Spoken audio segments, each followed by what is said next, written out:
জুলাই গণঅভ্যুত্থানে মানবতাবিরোধী অপরাধ ও চট্টগ্রামের ছাত্রদল নেতা ওয়াসিম সহ ১৩ জনকে হত্যার অভিযোগে সাবেক পররাষ্ট্রমন্ত্রী হাসান মাহমুদ সহ ২২ জনের বিরুদ্ধে প্রসিকিউশনের কাছে প্রতিবেদন জমা দিয়েছে তদন্ত সংস্থা।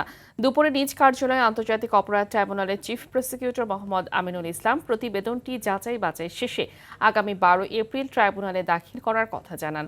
এদিকে ক্ষমতাচ্যুত দণ্ডিত পলাতক সাবেক প্রধানমন্ত্রী শেখ হাসিনার পক্ষে আইন সেবা দানকারী ব্রিটিশ প্রতিষ্ঠানের চিঠির বিষয়ে অবগত নয় ট্রাইব্যুনাল এবং এর কোনো আইনি ভিত্তি নেই বলে মন্তব্য করেন চিফ প্রসিকিউটর। এই রিপোর্টটি আবারও আমরা ইনভেস্টিগেটিং অফিসারের কাছে পাঠিয়েছিলাম। আমাদের কিছু কিছু কোয়েরি ছিল, সেগুলো দেখে আমাদেরকে রিপোর্টটি আবার ফ্রেশ দাখিল করার জন্য আমরা বলেছিলাম। রিপোর্টটি দাখিল হয়েছে এবং আমরা আশা করছি যে সম্ভবত ১২ তারিখে এটা ডেট আছে, ১২ তারিখে আমরা ফর্মাল চার্জ দাখিল করব।